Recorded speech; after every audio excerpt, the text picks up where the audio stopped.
Yeah. We live. That's what I'm saying. Was you there when he maybe doing the studio thing?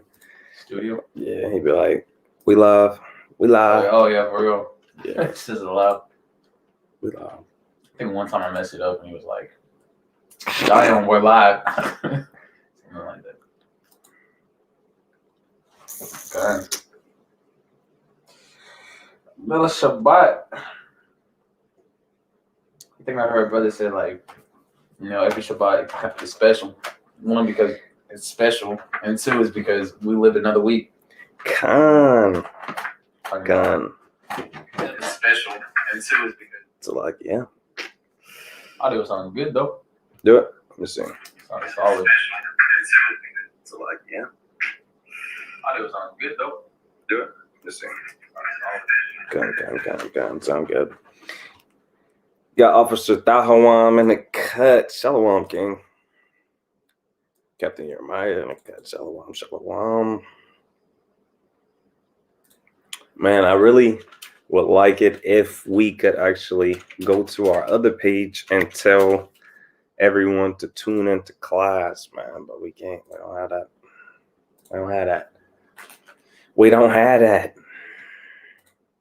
I never what is that called? You said what's that word called? Like whenever you trying to get the news out. You said somebody was hitting you up for that math thing. Oh yeah, brand promotion. Yeah, I should. Oh, there it is. Advertise or promote this channel on my Facebook. Brand deal. I never have a brand deal.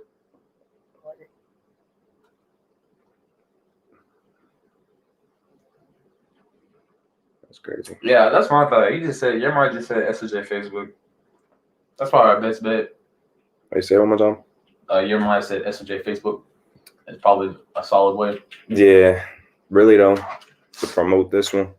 Mm-hmm. I should hit up Power War. I think she's over that. Let's see.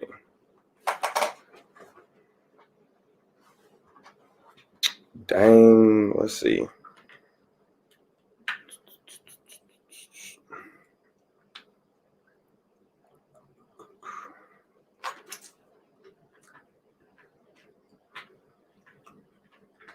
I mean, to be fair, we got like 4 days or something. Yeah, we ain't gonna be like. We ain't got too long. They can't stop us for too long. Still doing the work, even if it don't have a channel. That's crazy.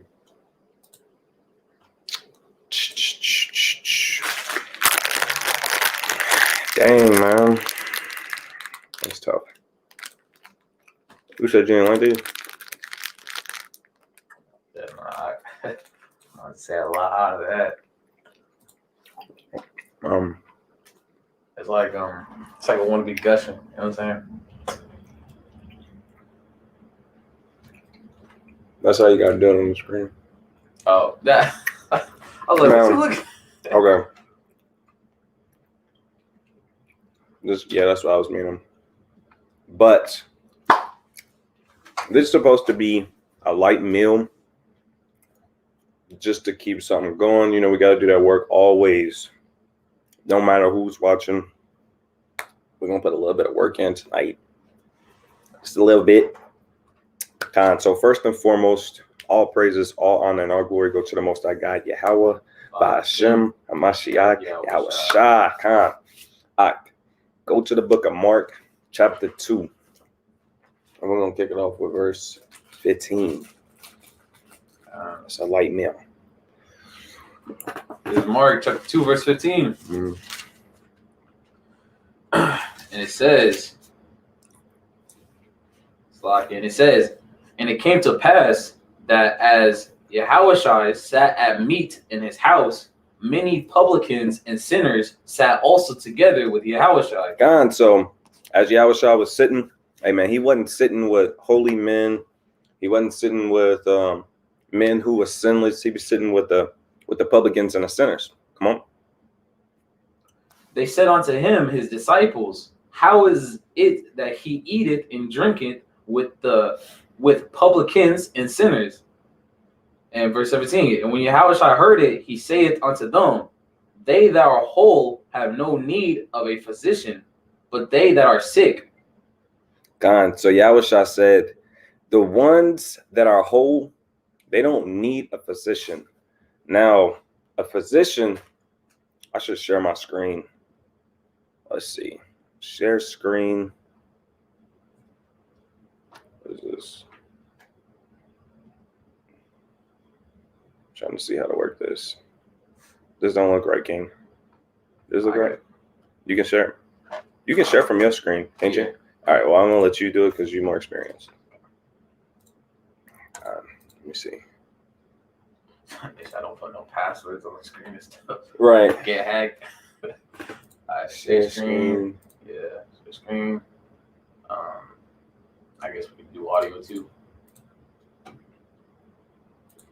right, and then you gotta click something. I think. Oh, okay. There it is. I guess we can do audio too. Physician. All right, and then you gotta click something. I think. Oh, okay. There it is. I guess we can do audio too. Physician. All right. Read that Baba Kasha. Khan, it says physician, a person qualified to practice medicine. What else we got? Is that the only thing we got? It says doctor, MD, medical practitioner. It says a person who cures morals or spiritual ills, a healer. Did you catch that part? A healer. It says a person who cures moral or spiritual ills, a healer, moral or spiritual illness. That's what a physician can do. Like, what's some things, what's the word I'm looking for? A therapist. They sit down and they will, what's going on. And they got the little weekly therapist and they sitting down in a recliner seat and the movies and stuff. Yeah. Look, that's, that would be called, what is the word I just said? A therapist. Yeah, therapist. Salakia. I'm everywhere. Salakia. So a therapist, they kind of playing in the role of a spiritual physician. Now, Yahushua is a physician. He said, look, man, if you already hold, let me slow down a little bit. Let's slow down a little bit. So when people go see a therapist, they go because they need to see that therapist. They have stuff that they need to sort out. Their mind is everywhere. They fallen short in society. They kind of going crazy. That's why they would be assigned to a therapist, or they'll assign themselves to a therapist. Now, Yahushua, he's our physician. He's our therapist. Now, Yahushua was sitting with the sinners and the publicans because they're the ones who needed the therapy. They're the ones who needed a physician. They were the ones who were sick. So Yahushua was sitting with the ones who actually needed his help the most.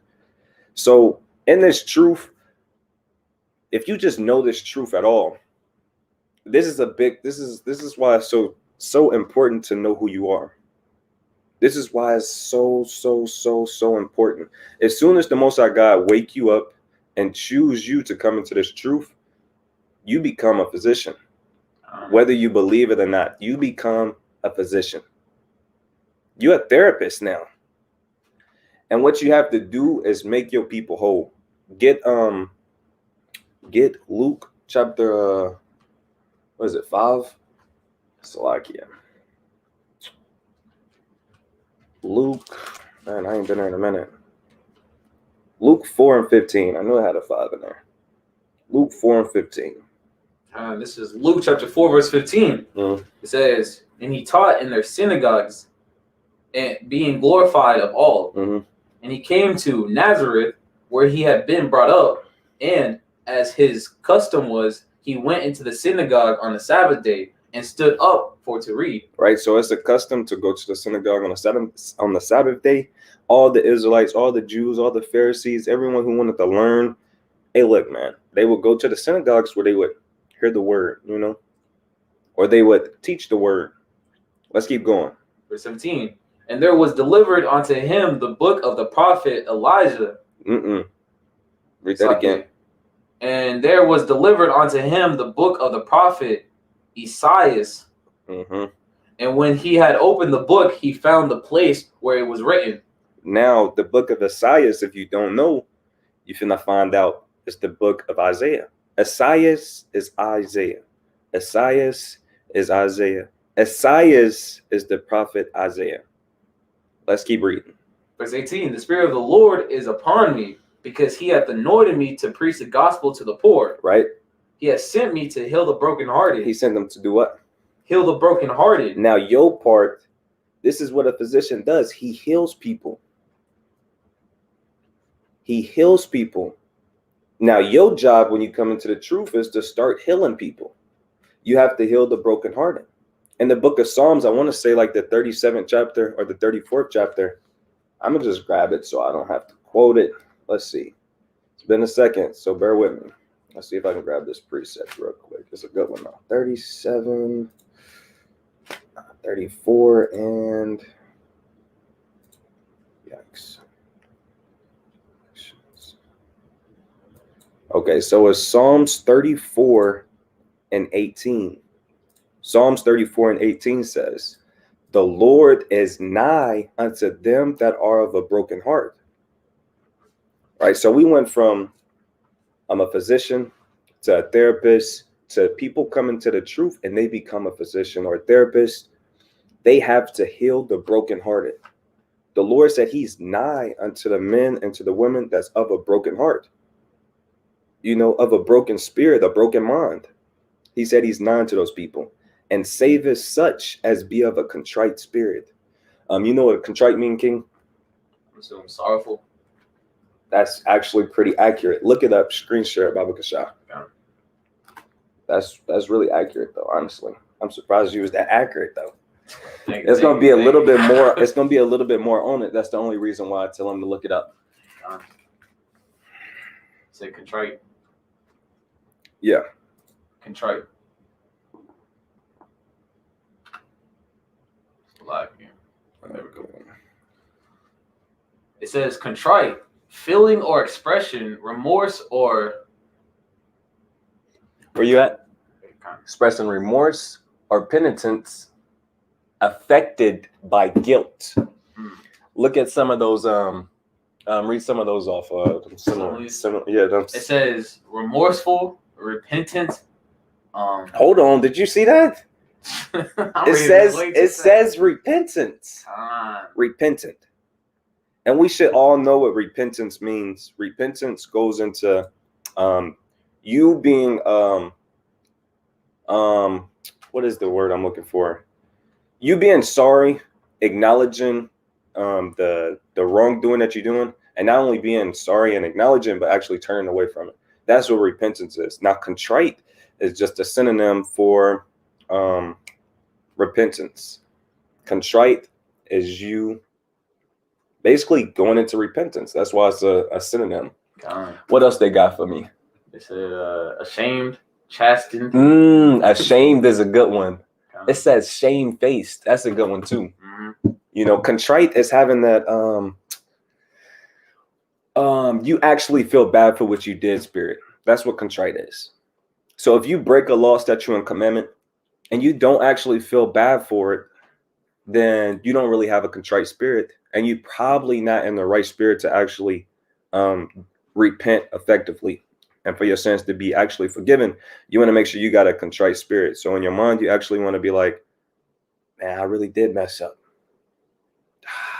You really got to get to that point where you actually feel bad for what you did, you know, ashamed, you know, like, dang, I keep doing this. Why do I keep doing this? You know, let's go back to the Luke 4 and 18. I'll let you read the beginning of it. Read verse 18 again from the top, Baksha. This is Luke chapter 4, verse 18. The Spirit of the Lord is upon me, because he anointed me to preach the gospel to the poor. He has sent me to heal the brokenhearted, to preach deliverance to the captives. To preach deliverance to the captives. This is how you become a physician. Come on. And recovery of sight to the blind, to set at liberty them that are bruised. Come on. to preach the acceptable year of the Lord. Man, it's a lot of fire going on in this verse. Now you got to understand that he said he got this out of the book of Isaiah. So when you go back to the book of Isaiah, chapter 61, I believe that's what it is. Salakia. It's been a minute for me. Yeah, 61:1. Salakia, man. Getting rusty. So that's how you know that he's actually reading the book of Isaiah. When you go back to Isaiah chapter 61 and verse 1, you'll see that it's actually talking about Isaiah. Salakia. Okay. Aharon said Mark 16:18, going into healing the sick. I don't know that one off the top. Come. Hey, but it says to preach deliverance to the captives. We know for a fact that we was led to America on cargo slave ships as captives, as slaves. And now it's time for us to preach deliverance to those captives, right? Because the Most High God woke you up. Now you got to be a physician. It says, and recovering sight to the blind, to set at liberty them that are bruised. Now, when you recover sight to the blind, it's not actually talking about a blind man who can't see at all. It's talking about a man whose spiritual eyes was blinded. So you actually got to give him his spiritual eyes. You know, let him understand the real. Let him you actually give him the understanding of the Bible. That's recovering the sight of the blind. I actually want to throw a precept on that. But yeah, let's get it. Don't drop the mark, but get Isaiah 35:5. Actually, since you holding that, I can grab it, King. I can grab it. I ain't gonna get you too much. I'm gonna get Isaiah 35. There's some good ones though. Watch this. Isaiah 35 and verse 3. Isaiah 35:3 says, strengthen ye the weak hands and confirm the feeble knees. So as a physician, we got to strengthen the men whose hands are weak. We got to strengthen the men whose knees are weak, you know, so they can actually do the work also. Because in the book of Timothy, it told you, man, I want to grab it. I don't want to butcher this. It's Timothy 2:2. 2 Timothy 2 and verse 2. All right, Connor. This is Salakia. This is 2 Timothy 2:2. It says, and the things that thou hast heard of me among many witnesses. So the things that we learned, hey, it's really talking about the men that was there, and they learned them from the apostles. But keep going. We're gonna get to the point. It says, the same commit thou to faithful men. So he's telling them, hey, the things that you learn from me, commit those things that you learn to faithful men. So the things that I learned from my elders, from my fathers, and from the prophets, those are the things that I'm going to teach to other men. Come on. It says, who shall be able to teach others also. And that's the key point. It says commit those things that you learn. Basically, teach the things that you learned to faithful men who will be able to do those things also. Teach to someone who's actually going to receive it and be able to give it, you know, like Zion. I teach Zion all the time. He learns stuff all the time. That's why he comes to class. That's why he actually reads for me. He learns a lot. And I know that over time, he's going to be able to teach the same things that I teach. Teach things to faithful men who's going to be able to do those things also. So going back to Isaiah 35, the reason why I made that point was 35:3. It says, strengthen ye the weak hands and confirm the feeble knees. So right now, it's our job to heal men, to heal women. We got to make their hands strong. We got to make their knees strong so they can do the work also. Each one, teach one. Yeah. It says, say to them that are of a fearful heart, be strong, fear not. Behold, your God will come with vengeance, even God with the recompense. He will come and save you. So Isaiah through the Spirit is telling them, hey, don't be scared, because your God, he's going to come and take vengeance for you. You know, it says, then the eyes of the blind shall be opened. He said, the eyes of the blind shall be opened, and the ears of the deaf shall be unstopped. So you got to understand that Isaiah's not talking about your actual eyes being blind. He's talking about your spiritual eye. He's not talking about your actual ears being deaf. He's talking about your spiritual ear. Hey, he said, if thou wilt to be taught, thou shalt learn. Let me grab that real quick. You got something? Oh, okay. How you said Khan? I thought you were saying you had a precept. Fuck yeah. Let me see. So this is a good precept, and you can put it in your bag. Sirach chapter 6 and verse 32. Sirach chapter 6 and verse 32 says, my son, if thou wilt, thou shalt be taught, and if thou wilt apply thy mind, thou shalt be prudent. Hey, so he's saying, like, if you want understanding, if you want wisdom, if you want knowledge, you can have it. If you apply your mind, you're gonna not just have it, but you're gonna live in it. You're gonna take it to the next level. Hey, you see, you ever see somebody who's really, really, really, really, really like book smart, but they not smart? Okay. You know, you actually have to live in those things. Like, what's the point of having knowledge? If it's not good. What's the point of having knowledge if it's not good? And what's the point of having knowledge if you can't use it? Okay. So you just got a whole bunch of knowledge, a whole bunch of wisdom sitting off somewhere, and it's never being used. That's why I love the book of Sirach, because it's like you get that knowledge, and it's like knowledge that you can apply right then in that moment. It's like it's applicable in that same moment as soon as you learn it. It tell you never trust your enemies. Boom, you can apply that right then and there. It tell you prove a friend. Boom, you can start applying that right then and there. You know, it's wisdom that you can use on a day-to-day basis throughout your day, throughout your week, throughout the months, throughout the years. It's applicable. You know, certain things in the Bible isn't always applicable in that same moment, like certain prophecies. You know, sometimes you can't really use it every day, but some wisdom you can use. You have to know it so you can actually. Man, I just thought of this one precept real quick. And Wisdom of Solomon, man, that's cool. It says, so I can't, man.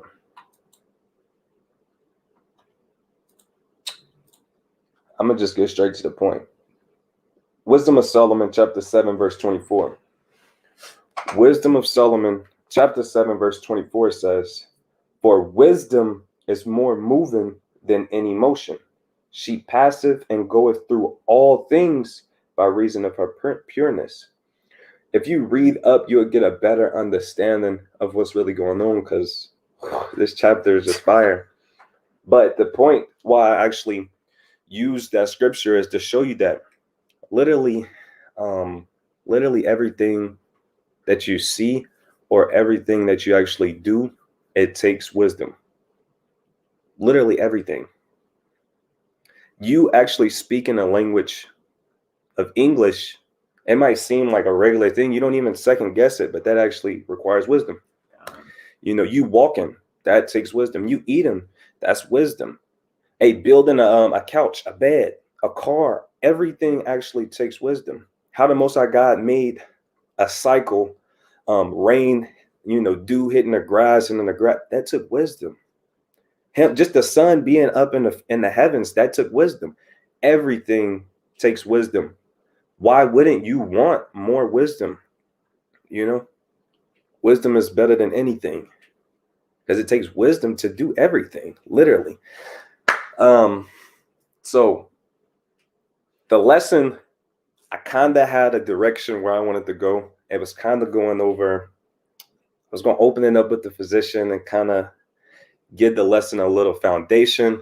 And then I was going to go into kind of like your mental health, your mental estate, and then kind of go into the, the body part, the physical part, because you want to take care of yourself. You always want to take care of yourself. Hey, if, what's that worldly saying? It's a worldly saying. It's like, what is it? It's like, if you don't love yourself, How can you love somebody? There it is. That's what it is. So we're trying to build up a nation, and there's certain building blocks that we gotta make sure we have so we can build a solid kingdom. Now, if you don't have some of these things, it's not beat yourself up or nothing. It's just like, okay, well, let me redirect my focus over here. Let me work on this. I never even paid attention to this. Or boom, boom, boom, boom. Okay, well, it's just something for you to think about. Like I said, it's a light meal. We're not trying to get into nothing deep, but it is what it is. So Captain Jeremiah always tells us that strong individuals, they build strong families, and strong families build up a strong nation. That's kind of where he always that's kind of his strong suit. He's good in that field. We always learn stuff from Captain Jeremiah. So let's make sure we loving ourselves so we can love our brothers and sisters correctly. Hey, that's what it's about. Hey, give me Matthew 7:12. Montrez Williams, Shalom King. We got Soldier Quadash. Oh yeah, I forgot we still got that Mark 16 and 18. Can I get it? Okay, Con. Real quick. Mark 6:18? It was Mark 16 and 18. Okay. This is Mark 16 and 18. It says, they shall take up serpents, and if they drink any deadly thing, it shall not hurt them. They shall lay hands on the sick, and they shall recover. So let me get there because I wasn't even all the way there.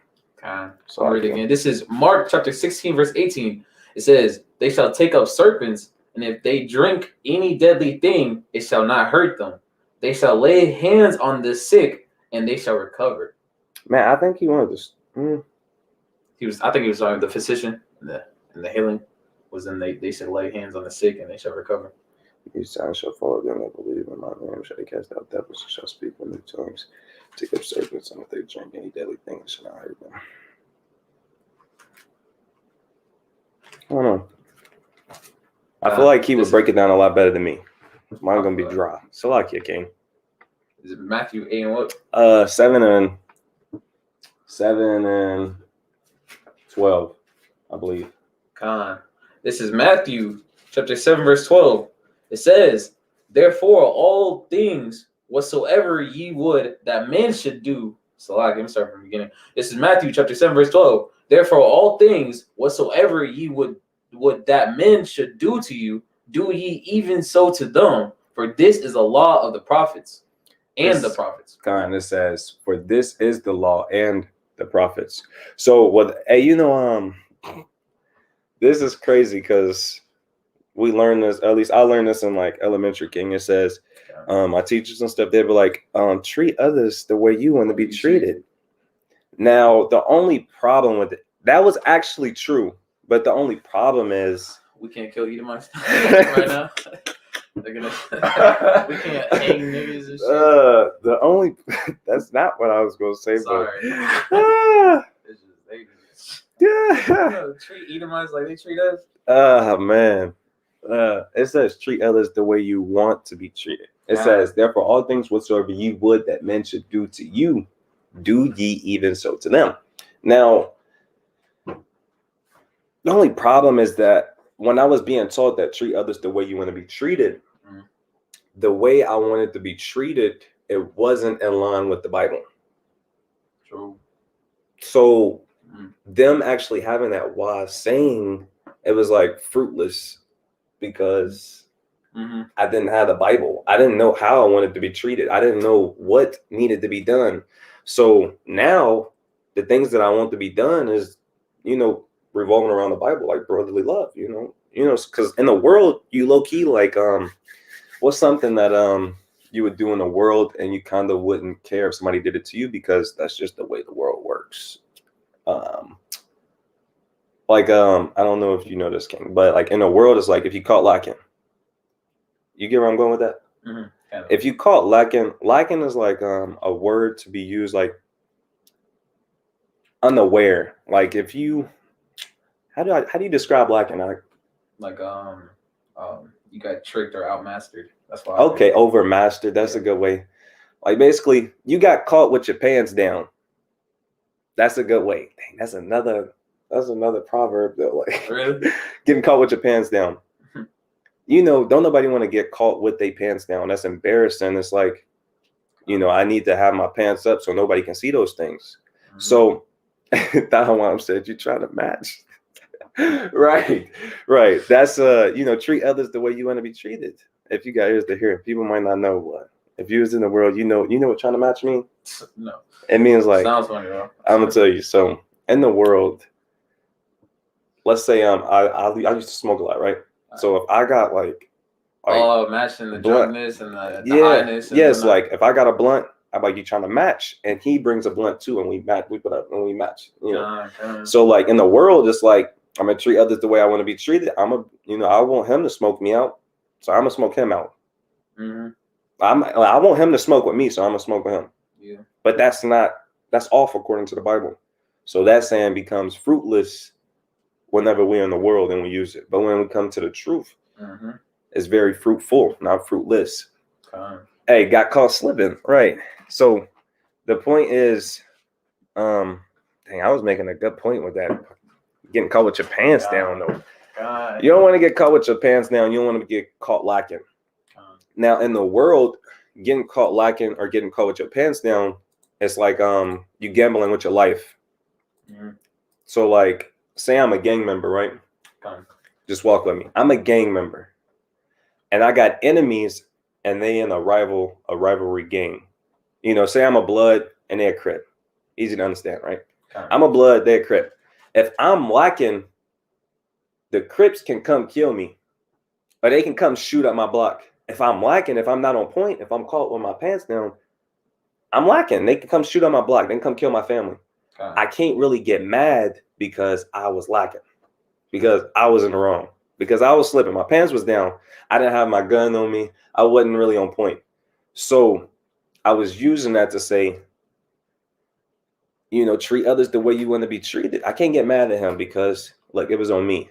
In the world, that's acceptable, but in the truth, that's not. Just because I'm not on point, that don't mean come shoot up my family, come shoot me up or my house up, whatever the case may be. Right. So that goes back to Matthew 7:12. So tonight we got to recalibrate real quick, take a step back.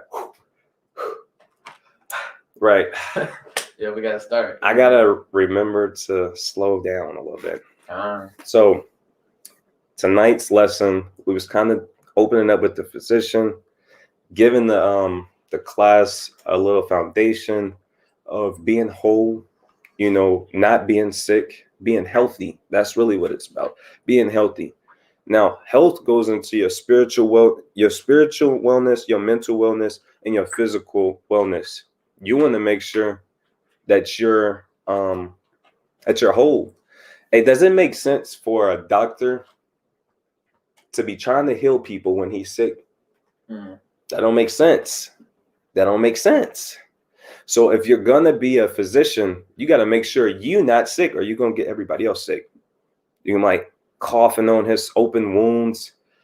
How you gonna like, look, man, you got a broken foot, and you're like, look, this is what you want to do, and you wrapping it up, but your foot broke. It's dangling. So let's get Sirach chapter 30. This is a good one, King. This is a good one. Gonna be a good one, Coach. Go on. Captain Jeremiah, this is a good one. Sirach 30 what? So like, yeah. Sirach chapter 30, and you can start at 15, but hold it real quick because I'm gonna grab this precept. Okay. So Captain Jeremiah said, he dropped the precept, 1 Peter chapter 3 and verse 9.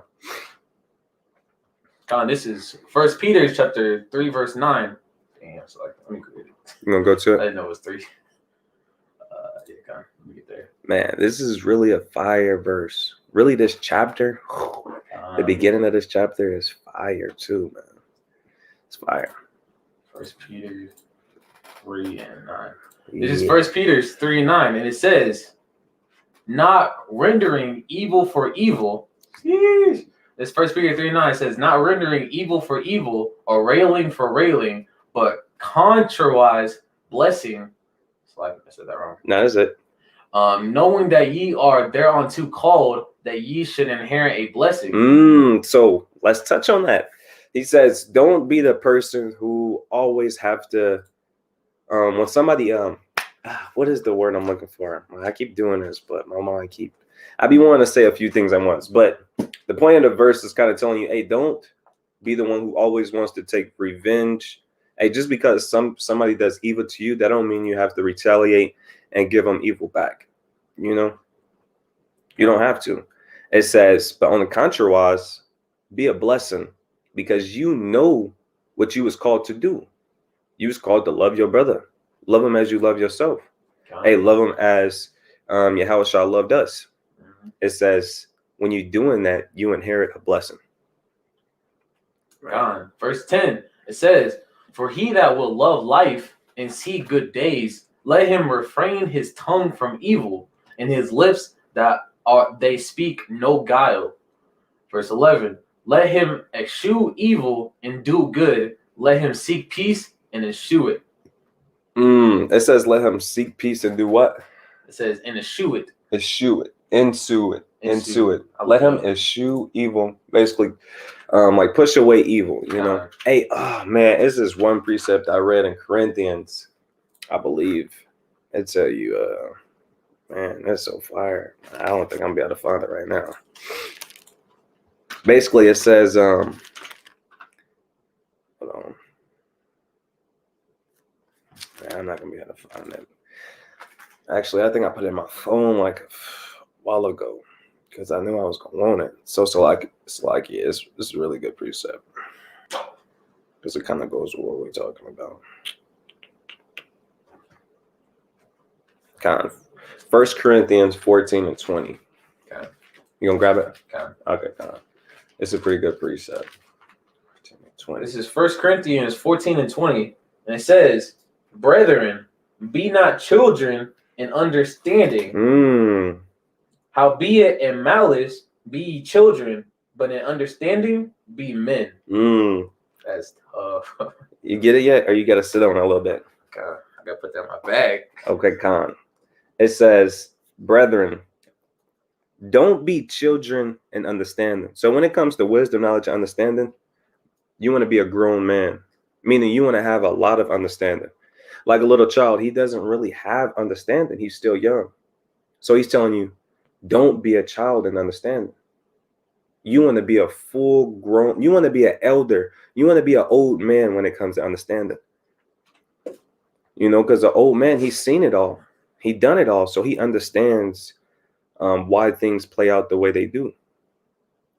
So it says, don't be a child in understanding, howbeit in malice be ye children.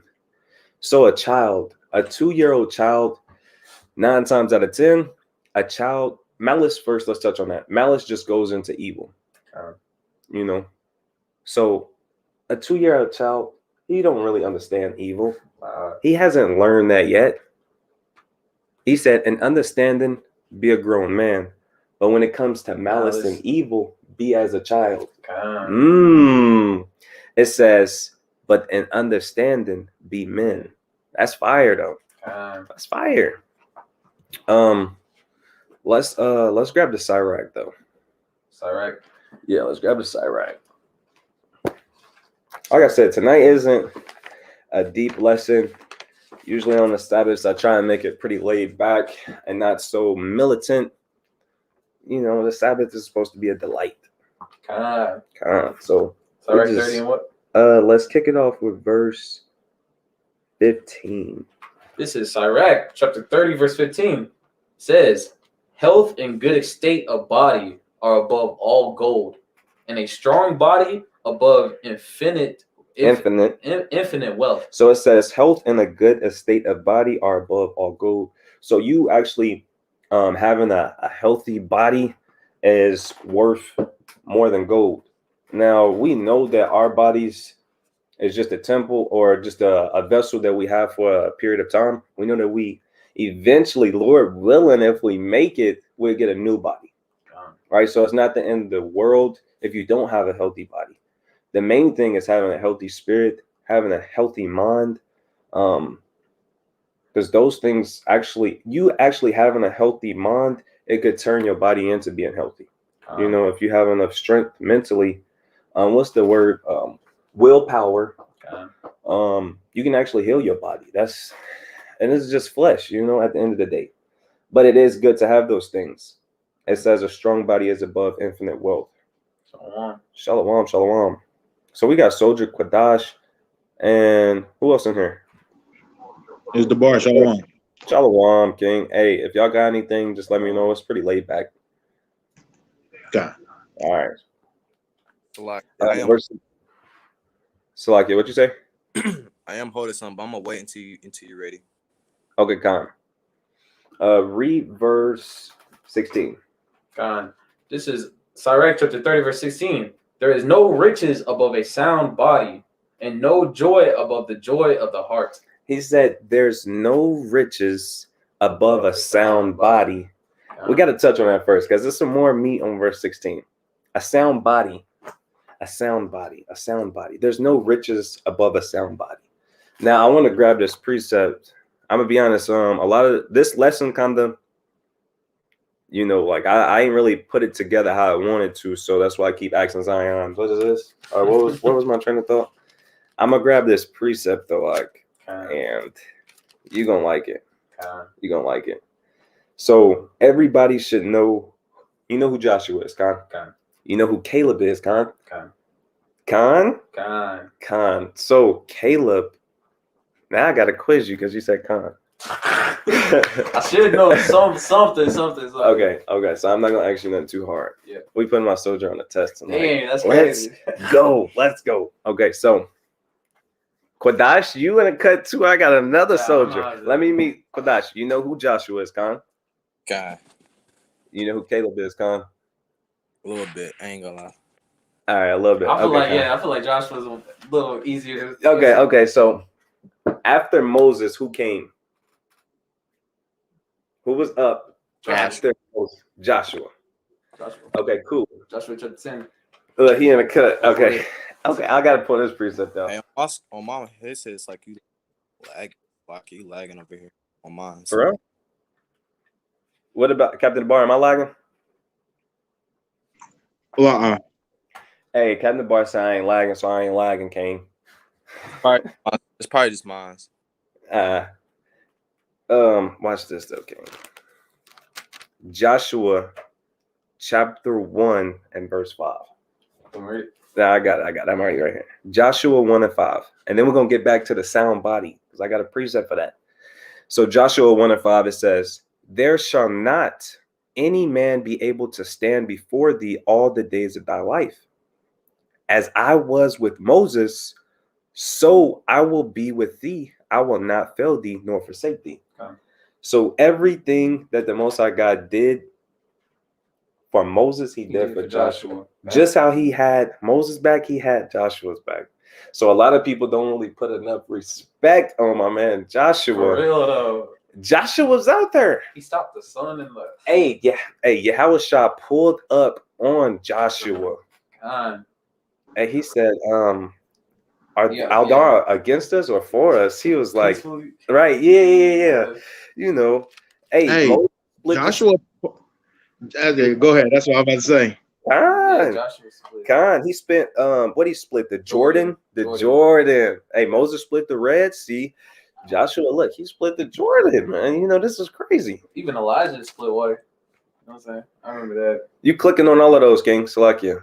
I know you know. Salakia. Or that might have been me. Actually, my Bible was right there. But that's no, I was trying to mute it and accidentally clicked on it. Okay, Khan. Man, I feel like I'm not even gonna grab that account, but it's there. When Yahweh put up on him with that sword, I feel like it's chapter 10. See, this is why I need my officer right here. But it's all good because we're gonna get back to the main point. He said, "You can't put nothing above a sound body. There's not enough riches in the world." Now it just made me think of Caleb. Okay, so I asked you about Joshua.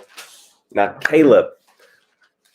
What was Caleb known for? How did he? Because Caleb is a big deal. Like, Caleb is a big deal. Caleb is a big deal. Why is Caleb a big deal? Told you, Kodash, do you know? We actually just read it as a camp. We did numbers. Yeah, I'm on y'all bumping right now, man. Lucky. Hey, Nah. if you don't have the answer, just Yeah. lay thy hand on thy mouth. I got you. Get First Maccabees 2:56. First Maccabees 2:26. Actually, we gonna read it in yeah, you can get 2:56. All right, I'm gonna show y'all. Yeah. Hey, Montrez William, he in the cut. He get it. He said he gave the good report. That's not ringing a bell. Read that. You kind of saw like this is First Maccabees 2:26. It says, "Thus dealt a zealous for the law of God, like as Phineas did 56, unto 56. 56." Yeah. 2:56. Like yeah. This is First Maccabees 2:56. It says, "Caleb, for bearing witness for the congregation, received the heritage of the land." Now, is it bearing witness a little bit? A little bit. A little bit. So, in Numbers, we were supposed to go spy out the land. Okay. Everybody remember that? Mhm. Now, he sent 12 men, one from each tribe. Caleb was one of the men. Joshua was one of those men. And you remember everybody came back and they made the congregation afraid. But Caleb, he didn't. Joshua, he didn't. Remember, everybody wanted to kill them. Let me see. I want to bring one precept where y'all be like, we did read this. It's like Numbers. Yeah, it's Numbers 14, I want to say. My memory kind of bad, though, but It's like a month ago, I think. We read it. yeah. 13 and 14. Oh, man. And you remember they saw the giants out there. And they got scared. Yeah. And they came back and they then they got good courage because because Caleb wasn't. Yeah, that's Caleb. Yeah. So that's in Numbers 13 and 14. Okay. Now, when we go all the way to Joshua, Joshua 14. Now, I want you to start at verse 7. Okay. This is Joshua 14:7. And it says, 40 years old was I when Moses, the servant of the Lord, sent me forth. It's like he sent me from Kadesh Barnea to espy out the land. And I brought him word again as it was in my heart. Hey, so he was 40. Caleb was 40 years old when Moses sent him to spy out the land. Come on. Verse 8, nevertheless, my brethren that went up with me made the heart of all the people melt. But I wholly followed the Lord my God. Hey, so all of the other people, they made all Israel to be afraid. They made their hearts to melt. But not Caleb. He followed the Lord. Come on. Verse 9, and Moses swore on that day, saying, surely the land whereon thy feet have trodden shall be thine inheritance, and the children's forever, because thou hast wholly followed the Lord my God. So Moses swore to Caleb that the land that they went and seen, because they didn't go spy out all of Israel. They just went to, I think it was Kadesh Barnea. Oh, he sent them from Kadesh Barnea, and they had spied out. Basically, it was the land of Judah. Yeah, I believe it's the land where the Judites end up getting their land. And we're gonna read it again, but it's been a minute since I was here, so we're gonna get it. It says, where was we at? Verse 10. Okay, 10. It says, and now behold, the Lord hath kept me alive, as he said, these 45 years. So hold on. He was 40 years old when he was sent to go spy out the Lord. 5 years later. So hold on. It says 40 and 5 years. So he had to wait 40 and 5 years later. So let's keep reading. So how old is he? Oh, 85. He's 85. Sheesh. Let's start from the top. Verse 10. And now, behold, the Lord hath kept me alive. And he said, these 45 years, ever since the Lord spake this word unto Moses, while the children of Israel wandered in the wilderness. And now, lo, I am this day 80 and 5 years old. Hold on, let's not speed past that because I love using this chapter to break down how much a score is. Remember, he was 40 and 5 years past. You already said he's 85, but then they said he's 4 and 5 years old. How old is that? 100. Wait, 4. That's the same thing. That's how you break it down. Wait. That's the thing. So it said he was 40 years old, then 40 and 5 years past. You out of your own mouth, you said he's how old? 85. And then it says, and now lo, I am this day 40 and 5 years old. How much is a score? That's 20. You get it now? It's math. So basically it's four. It's 4 times 20. A score is 20, but he said 4 score. So like I thought it was 425. Yeah. So he's so got it. 4 times 20 is 80 plus the 5. He's 85 years old. Yeah. So if you don't know what a score is 20, right? So right now Caleb is 85 years old. He waited 45 years to get his land that Moses promised to him. Let's keep reading. 11. As yet I am as strong this day as I was in the day that Moses sent me. Hold on. What did he just say, King? It says, as yet I am as strong this day as I was in the day that Moses sent me. He said, now let's go back to Sirach. We're not going to speed past it. Go back to Sirach 30. Sirach 30 and 16. Read that slow. I'll put this here. Sirach 30 and 50. 16. It says, Sirach 30 and 16, it says, there is no riches above a sound body and no joy above the joy of the heart. He said there's no riches above a sound body. That's why we went through this. And this is a perfect example of someone who had a sound body, meaning a strong body. Read that from the top in Joshua. 14 and 11. And soldier, y'all die in the cut. I ain't know that was you, King. Shalom. I'm glad you could make it, man. This is Joshua 14 and 11. As yet I am as strong this day as I was in the day that Moses sent me. As my strength was then, even so is my strength now. For war, both to go out and to come in. That's a sound. That's pretty crazy. When he was 40 years old, he was strong. He was ready for war. When he was 85 years old, his body was still strong. That's tough. It didn't change. That's tough. A sound body.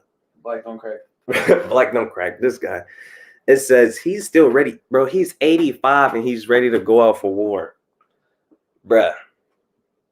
I'm trying to live for this priest. He's 85 years old and he's ready for war. Can I bring up this precept? This is about Moses. Yeah, bring it up. Because this is when Moses was about to die. This Deuteronomy 34 and 7. And Moses was 120 years old when he died. His eyes was not dim, nor his natural forces abated. So his natural strength, it wasn't taken away. It wasn't abated. It was still there. The Most High God literally, man, hey, look at how this is how he deals with us. You know, this is what he do for us, man. Oh man, that's crazy to me, man. That's fire. It is fire. Now I'm gonna grab this precept because we got to do it right. This is Sirach, and I got it, King. Sirach 46 and verse 9. 46 and verse 9.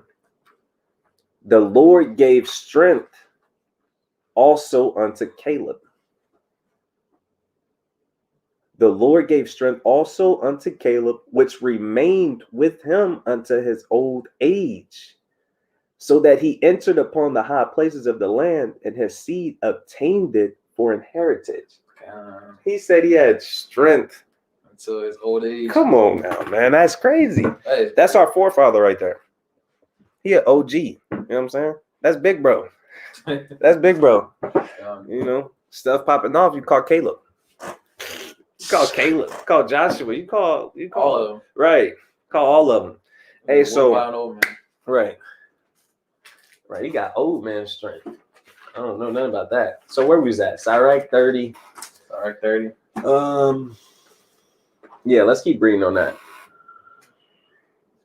Sirach 30. What? 17. This is Sirach 30 and 17. It says, death is better than a bitter life or a continual sickness. It says death is better than a bitter life. Death is better than that. Hey, you ever be going through so much and you ever just this thought might actually cross your mind, or you might meditate on it like, man, I wish I could just die. I really don't even want to be here. Hey, death is better than a bitter life. And death is better than a continual sickness. Like, you always sick. You go to the doctor, you get your medicine, you feel good for a day, and then you got to go back again because something else or this or that. Sometimes it's just like, man, I could just die right now. It'll be better than this. You tired. Let's keep going. Verse 18, it says, delicates poured upon a mouth shut up are as messes of meat set upon a grave. You just dropping wisdom. Whenever you there's no point of pouring meat or giving food to someone who isn't going to open their mouth up and eat it. And same things, that's really spiritual. You know what the saying in the Bible, it says, don't cast your pearls to swine. It's pointless, you know. It's pointless. I mean, you don't cast pearls to a swan. You don't give a damn diamond to a pig. You don't give rubies and understanding and knowledge to someone who's not going to get it, to someone who's not going to grasp it, to someone who's going to grab it and cast it over their shoulder, like Officer Tahoe, I'm saying, who they turn a shoulder to. You don't do that. It's pointless. Same thing. This is verse 19. It says, what good doeth the offering unto an idol? For neither can it eat nor smell. So is he that is persecuted of the Lord. Hey, that's fire. An idol is dead. It's not really a god. It can't do nothing for you. So there's no point in making sacrifices or offerings to an idol because he's not going to do nothing with it. And when you persecuted of the Lord, meaning you sitting in that judgment seat, it's too late to make sacrifices or to repent. It's too late. It is what it is. Let's keep going. And it's the reason why I'm going to keep reading. It kind of goes into, what I've been talking about. Verse 20. He seeth with his eyes and groaneth as in Enoch, eunuch that embraceth a virgin and sigheth. Hey, so you know what a eunuch is? I'm going to teach you. A eunuch, there's different kinds of eunuch, but the eunuch that's being referred to in this verse, a eunuch is a person who cannot have sex. A person who, now there's three types of eunuchs. It's a eunuch who got his member cut off. You follow me? There's also a eunuch who makes, who's a eunuch from birth, meaning he was born with a defect and he can't have sex. And then there's a eunuch who actually made a promise to the Lord that he wouldn't have sex. So when that man who is a eunuch sees a beautiful virgin or a beautiful woman, he kind of sighs like, and he hangs his head down. Read that verse again and see if you understand it. This is Sirach 30 and 20 says, he seeth with his eyes and groaneth as an Enoch that embraceth a virgin and sigheth. Kind of makes sense now? Yeah, kind of. All right, let's keep going. Verse 21, give not over thy mind to heaviness. Now, what have we been talking about?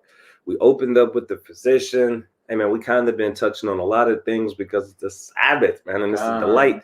Now we start transitioning to your mental wellness and your physical wellness. We was talking about the body wellness, the physical wellness. Now we kind of switching over to your mental wellness, Read that part again. This is Sirach chapter 30, verse 21. Give not over thy mind to heaviness. So don't give your mind over to heaviness. What is he saying, though? What is he really trying to say? What do you need to understand from that? Give not over thy mind to heaviness. The things that's burdensome to you, the things that trigger stress, anxiety, depression, don't give your mind over to that. Don't let it sit too long on your mind, because that's what it's going to do. It's going to become burdensome. It's going to become a heavy burden. So don't give your mind over to heaviness. God, he looking for a precept. It says, give not over thy mind to heaviness, and afflict not thyself in thine own counsel. So a lot of times, everyone knows that we say this a lot in SOJ, right? I got to give a shout out to all of the soldiers, the officers, the captains, all the way up to general.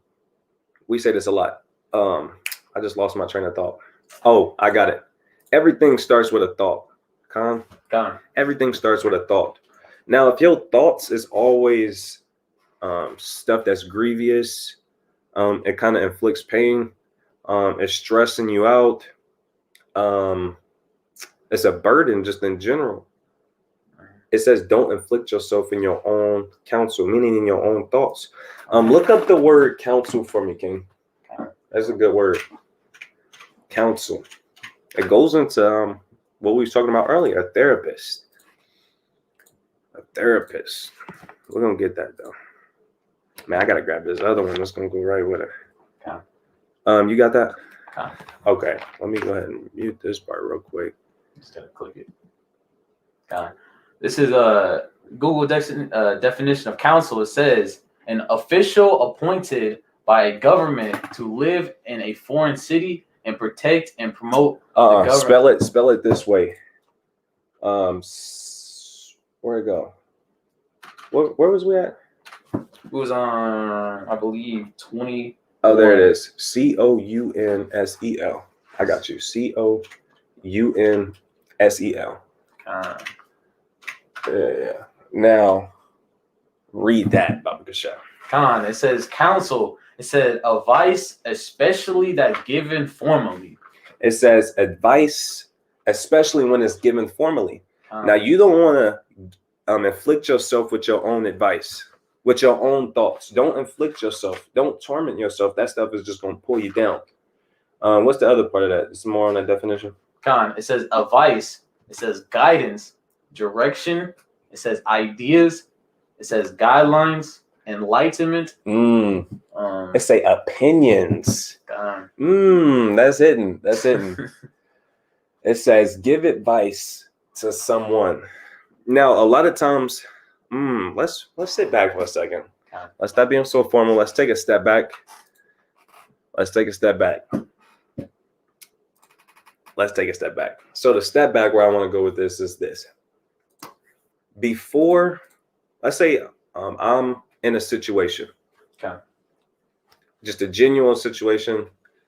I'm not going to actually put a precise situation. Just a situation. So in this situation, I'm kind of stuck. And I don't have anyone to go to for counsel or for advice. You know what I start doing? I start taking advice from myself. I start, well, maybe I should do it this way and handle this situation this way.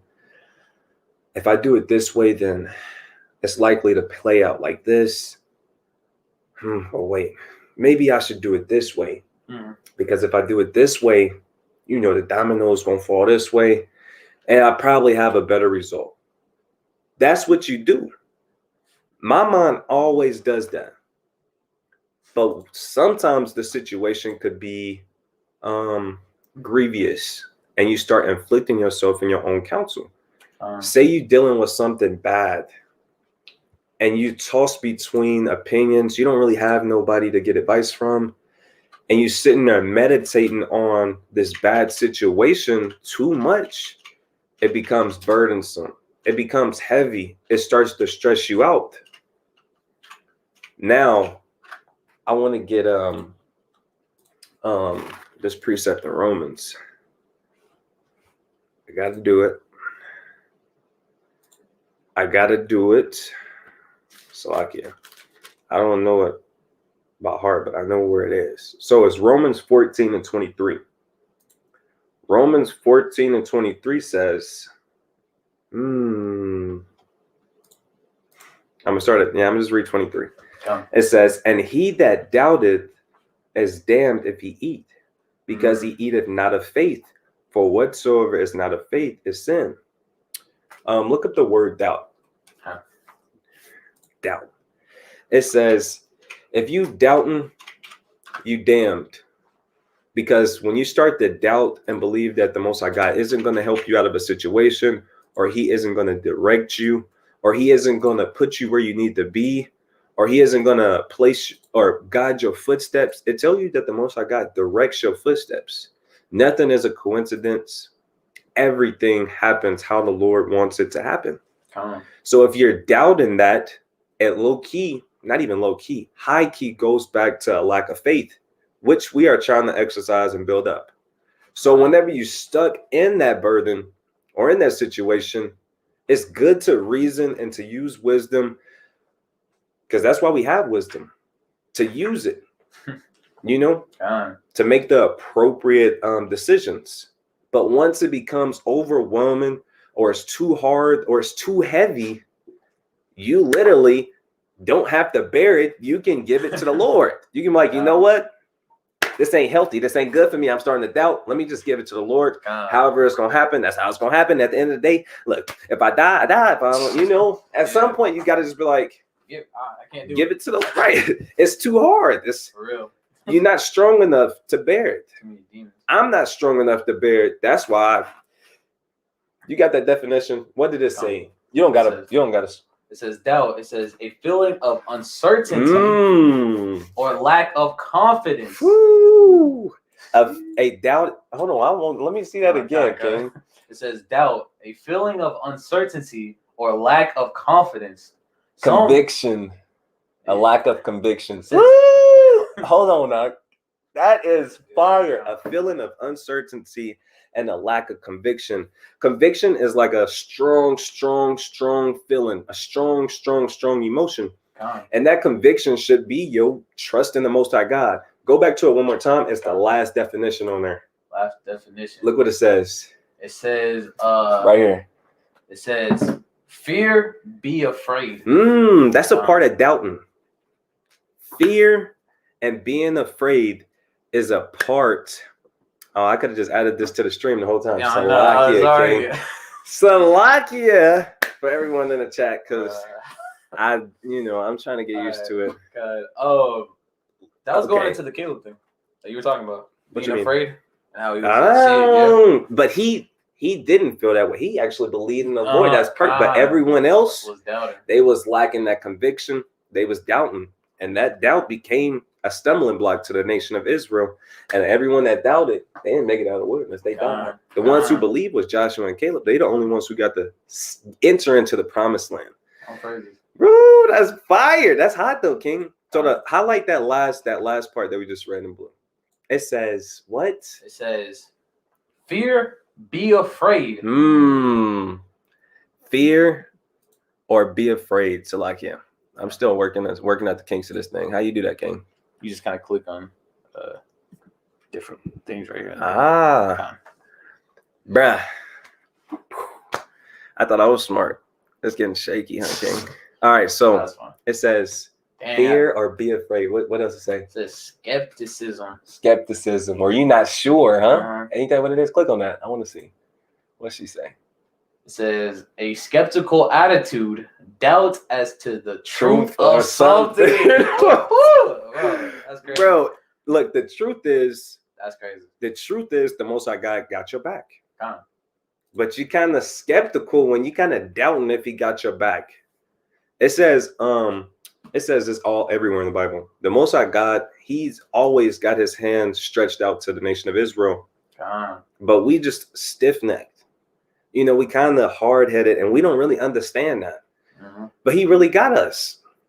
You ain't got to stress. Now, man, it's this one precept I used to have in my bag, King. And it's fire, man. It's really fire. Now, I might be able to look it up. Hold on.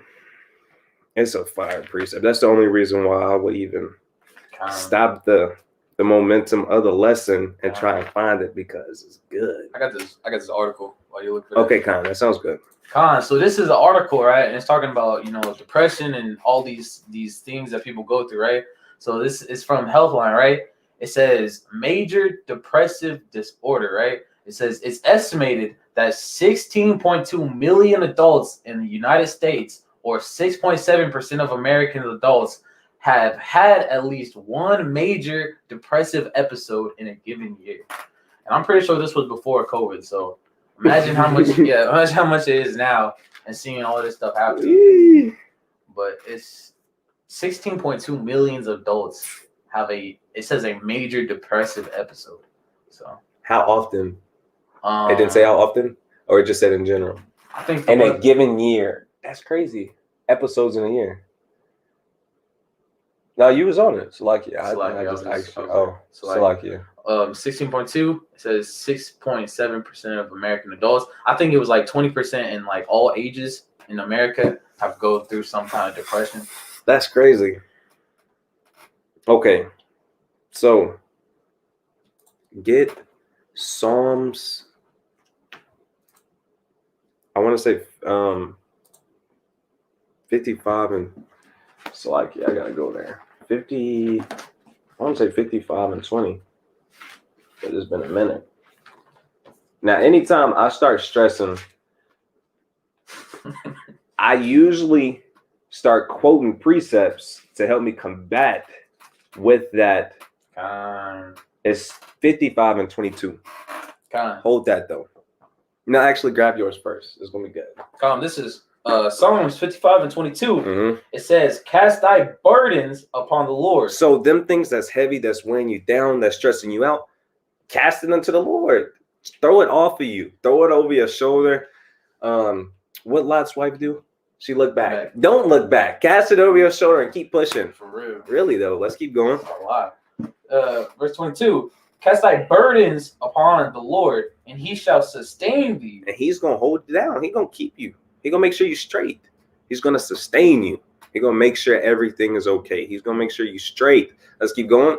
He shall never suffer the righteous to be moved. Hey, and if you live in a godly life, ain't nothing gonna touch you. You know, it tell you what's the book of Ecclesiastes 8 and 5, I believe. It tell you, hey, if you keep the commandments, you're not gonna feel any evil thing. But you really gotta believe that. True. So that's a fire precept. Get Romans 8 and 23, I believe. 8 and 20, 23. That almost felt right. Now I'm gonna grab this precept. This is Sirach 37 and where'd it go? This is Rome. I'm gonna grab this one first. Okay. This is Sirach. There's no. All right, well, I'm gonna just start at 14 because there's kind of more on it, but I kind of want to get to the point. Okay. Sirach 37 and 14 says, For a man's mind is sometime wont to tell him more than 7 watchmen that sit above in a high tower." Now we got to sit down and meditate on this. What is going on in this verse? So what does a watchman do, King? It watches. Yeah. Usually for wars. Yeah, and they usually sitting where? In a tower. You know, somewhere up top in the tower so they can scout the land. Now, sometimes your mind, consider this, your mind is the tower. Now, inside of your mind, you have thoughts. And sometimes your thoughts is heavier. It's more things going on than 7 watchmen inside of a tower. It's telling you to do this or telling you to do that. Or maybe you should do this or maybe you should do that. And there's so much going on inside of that brain in that tower. Sometimes your mind, it wants to tell you. Let me read the verse again so you can understand it. It says, Sirach 37 and 14. For a man's mind is sometimes wont to tell him more than 7 watchmen that sit above in a high tower. And we know that what watchmen do, they watch. They alert the people. They tell them things. But look at the number it uses. Out of all numbers, let's say 7. It's a whole bunch of chaos going off in your brain. It's telling you to do this, to do that, to do this, to do that. Man, look, sometimes you gotta sit down, take a chill pill, And sometimes you got to pick up your Bible, man. Sometimes you got to meditate on these scriptures. Now I want to grab what is it? 40. Yeah. Okay. Oh. It's a precept I want. It tell you basically it just tell you to stay still, sit still, and let the Most High God work, man. You know, sit still. That's actually in the Bible where he told us to sit still, to just relax. I don't got it in my bag right now, man. I'm kind of mad. I know it's in like Psalms. It got to be like 46 or 56. It's been a minute since I pulled it out. God. I can look it up. I can look it up, but just grab that precept. This is Romans 8 and 23 and 24. It says, and not only they, but ourselves also, which have the first fruits of the spirits. Where you at, Salakia? Verse 23. Go to 28, Salakia. This is Romans 9 and 28. It says, and we know that all things work together for good to them that love God. So all things work together for the good of the men and women that loves God. Read it from the top again. This is Romans 9 and 28. It says, Romans 8 and 28, Slakia. It says, and we know that all things work together for good to them that love God, to them who are the called according to his purpose. So his purpose. God, so the reason why I had him pull, there it is, 46 and 10. I just got her too, so that's the spirit. So the point why I had Officer Zion put a scripture is because at the end of the day, if you look, dang, you almost got promoted. You should have ran with that one. He should have ran with that one. He was officer. Dang, I would have been like, yeah, that's right. All right. So, Soldier Zion. The reason why I had you put a precept is because just to comfort the people that's of a broken heart. The Lord is close. He's nigh you. He's by you. He's next to you. He holding it down. He sustains you. He said, everything works together for your good as long as you fear the Most High God. Everything that you go through is for your good. It's to benefit you. They tell you in go to Hebrews chapter 12. I believe that's the chapter. I'm gonna go there in a second. Let you just give me a second. So this is Psalms 46 and verse 10. It says, be still. We ain't even got to keep reading, right? Look, here it is right here. It says, be still. We can finish it, but it's saying what it's saying. Be still and know that I am God. When you're going through stuff, sometimes the best reaction is no reaction. You going through all of this pain, all of this trouble, and look, be strong. He told you in Joshua, be strong, be courageous. Just keep doing what you've been doing. Keep keeping the commandments. Keep exercising your faith. Keep being brotherly. Keep being sisterly. And keep man, be happy. That's a fruit of the spirit. To walk in joy. You know, to walk in, be still. Ain't nothing changing. Nothing's changing. Be still and know that I am God. He said, I will be exalted among the heathen. I will be exalted in the earth. Be still, and the Most High God gonna flip your frown into a smile. Let's go. Let's go. Let's go. It's literally nothing can hurt you in this truth. If you die being faithful, that's low-key like, that's nothing. I died keeping the commandments. I died walking in the spirit. Come on now. You ain't got nothing to worry about. Hey, now Hebrews chapter 12. Let me see. It's been a minute. I feel right though. 12 and let's start at 11. This is Hebrews 12 and 11. Start at 9. Start at 6.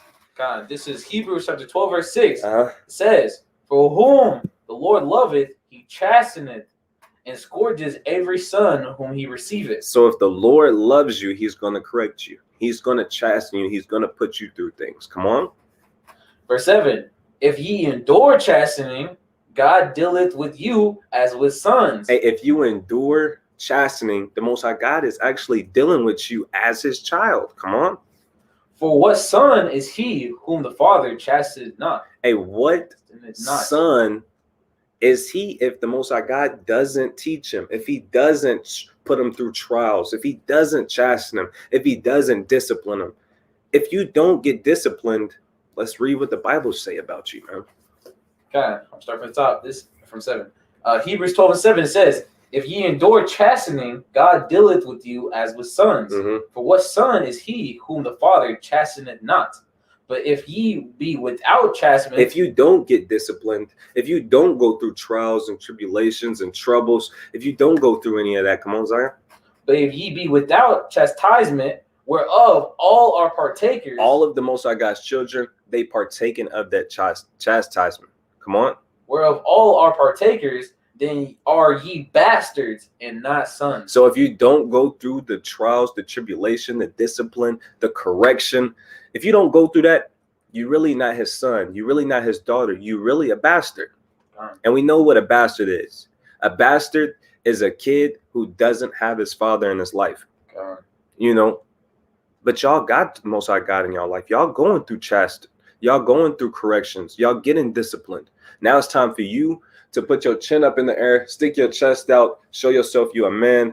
Hey, women, show yourself that you're actually understanding that this is chastening and discipline of the Most High God. You take it willfully. You try to take it cheerfully.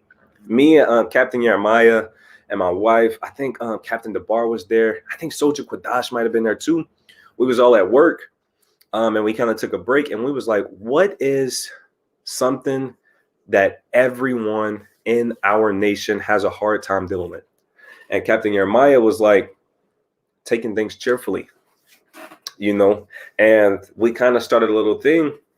Me and my rib, me and my father-in-law, Captain Jeremiah Slakia, he said we should start that. We should start a thing like if someone gets in trouble by like one of the officers or by the captains or the general or anything is going wrong in your life and you kind of don't like it, we're going to start saying, take it cheerfully, you know, and we say it in a playful voice, but we dead serious.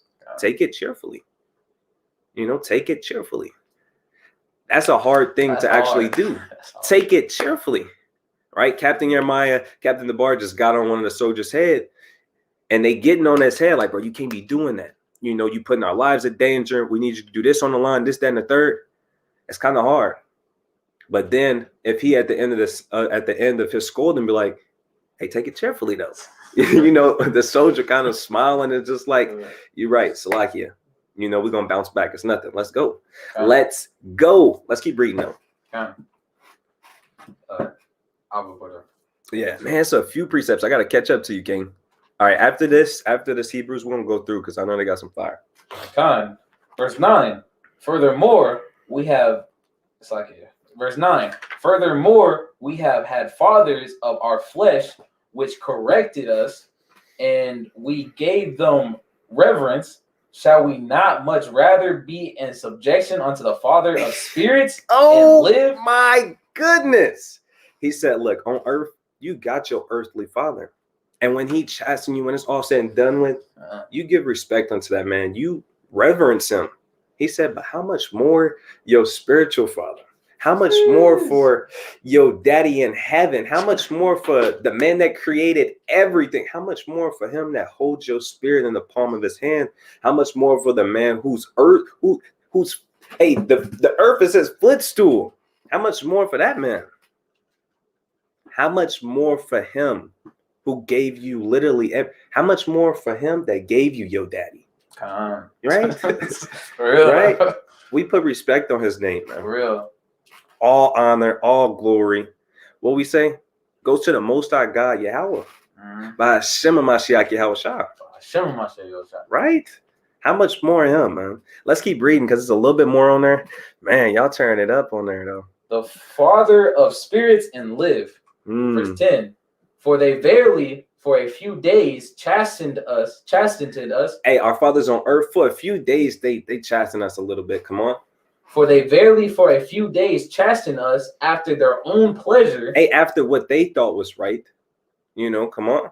But he for our profit. But he does it for our own benefit so we can have everlasting life. Come on. That we might be partakers of his holiness. Right? So we can be like him. He said, I'm the Lord, I'm holy, and I have severed you from other people so you would be holy too. Right? That's in Leviticus. I want to say the 21st chapter. Let's keep reading though. It's a little bit more, King. Gone.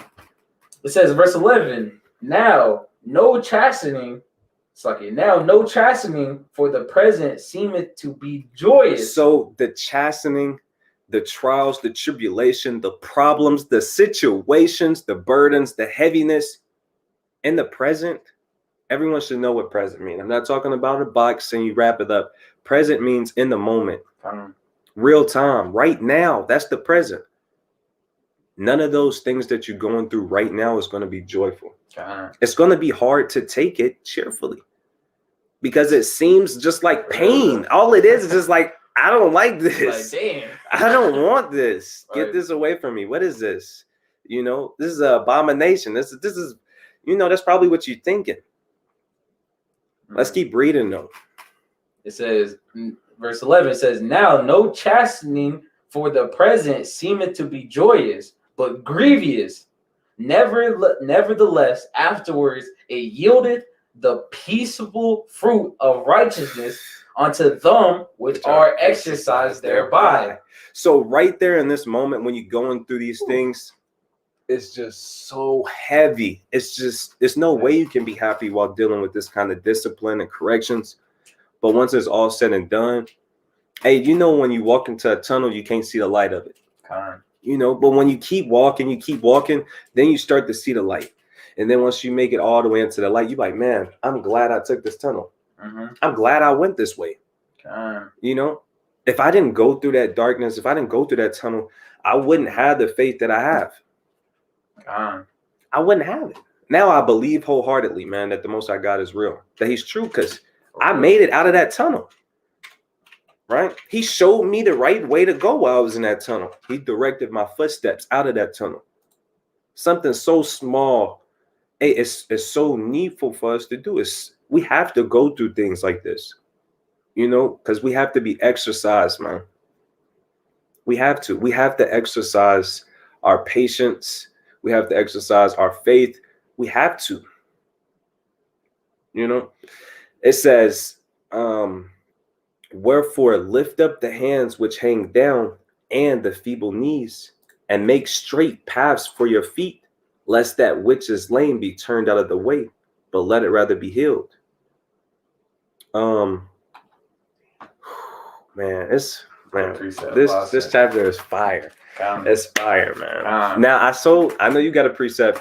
I told them that I was gonna go back in here because I know they dropping some fire ones. You got some hot though? I just gotta find it. You gotta find it? Yeah, Okay, Con. All right, so let me catch back up. Captain Jeremiah said, 1 John 5:14, and this is the confidence that we have in him. Let's go. All of the stuff that we go through, look, he's making us go through it so we can have confidence in him. It's that because he always brings us out. It's always light at the end of the tunnel. And once you be like, dang, every time I go through something, I make it out. Every time I go in a tunnel, it's always, every time. That repetition, it strengthens your muscles. And the muscle that's being strengthened is faith, because every time you go into that dark alleyway or tunnel, it always end up being light on the other side. Every time it's a storm, it's a sunny day after. Every time it rains, the sun comes out bright and it's a rainbow after, man. And that builds your muscle faith. It says, if we ask anything according to his will, he heareth us. And when you truly, truly, truly believe that the Most High God is going to answer your prayers, he answers them. 2nd Ezra 2:27. That's something hot. And I turned there because I really wanted to get there too. 2nd Ezra 2:27 says, be not weary, for when the day of trouble and heaviness cometh, Others shall weep and be sorrowful, but thou shalt be merry and have abundance. The heathen shall envy thee, but they shall be able to do nothing against thee, said the Lord. It says, for when the day of trouble and heaviness cometh, when them things come and they beating on your door and you let them in and you kind of meditating on the trouble, the heaviness, the burdens, all of these different, spirit. Hey, it's a lot of spirits that's trying to get us, man. If you don't think that a spirit's trying to get you, I don't know. What can I say? If you're not aware, oh man, this is tough. So this is tough. This is tough, right? Let me slow it down, rewind it a little bit. So for everyone that doesn't know, there's actually spirits targeting you. Now, these spirits are coming to throw you off of your square. They trying to get you stirred up, trying to get you unfocused, trying to get you to stop believing in the Lord, trying to get you to break the commandments, trying to prevent you from getting the kingdom. Now, does that mean that the Lord doesn't love you? No, it means that he does love you because he has to teach you. He has to show you what's really there. And it's this scripture. I can't remember exactly where it is, but I can't really paraphrase it because I don't know the words precisely, or I'll get it for you. But basically, I'll give it to you like this. It's like, I'll give it, I don't know the verse, like I said, but I'll use a similar to. How can you appreciate the sunny days if there's no rainy days? Likewise with the kingdom. How can we really truly appreciate the kingdom if you didn't go through hell? How can you appreciate it? So you have to endure. You have to make it to the end. That way you can, when you do see the kingdom and you do reap the benefits, you can really fall in love with this thing, man. You can really appreciate it. Just like any parent. If you give your kid everything without them working for it, they're not going to appreciate it. They're not going to take care of it. Expected. Yeah, it's just what it is. They spoiled. They a brat. But if you teach your kid, you take your time with him, you chasten him, you discipline him, you set him tasks, and he has goals and he's striving. When he finally gets there, he's like, man, look at all of these things I done conquered, all of these things I beat, all of these spirits that I put them in a grave. Them things don't even bother me no more. Hey, certain spirits, you might be the right individual for that spirit where you just like, lust.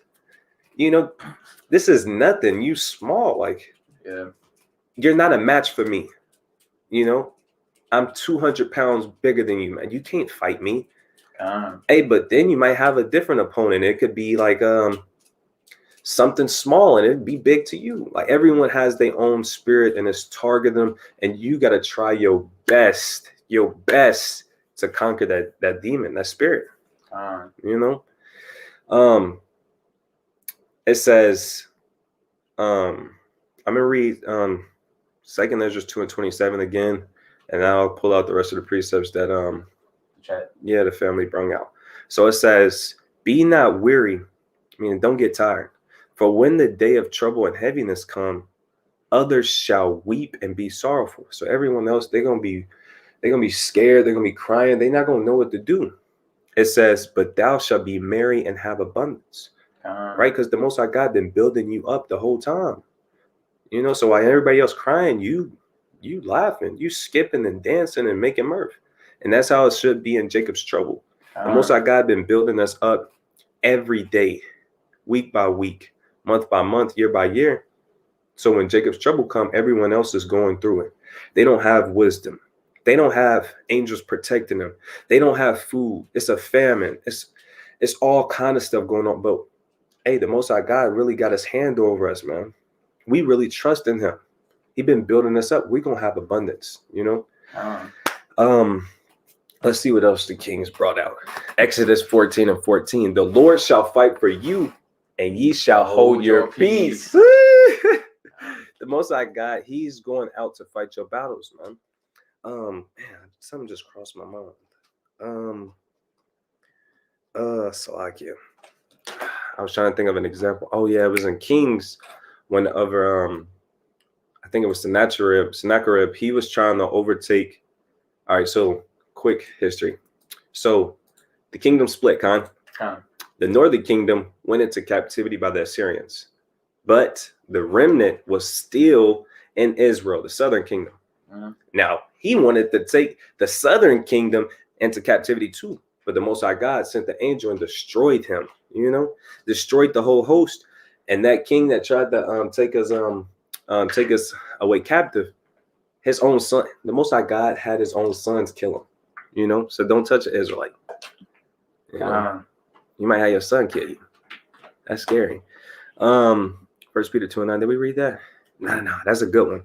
1 Peter's 2:19 and 20 says, "For this is thankworthy." This is something that's thankworthy. Come on. "If a man for conscience towards God endure grief, suffering wrongfully, for what glory is it if, when he be buffeted for your faults, he shall take it peacefully." Patiently. I think that's patiently. So the point is, when you have a good conscience towards God, it's a beautiful thing when you can take this on the chin. So check this out. Whenever you endure something wrongly, say someone, I get in trouble for stealing, but I didn't really steal it. It's a beautiful thing in that. Look, let me start over because that's not strong enough. I didn't say that right. So check this out. I get caught stealing, and I really was stealing. Whenever I get in trouble for really stealing, because it was me, I got to take ownership. It's a good thing because I took responsibility for stealing. Now, how much more if I wasn't stealing? I got in trouble for stealing. I didn't say, no, it wasn't me. It wasn't me. It wasn't me.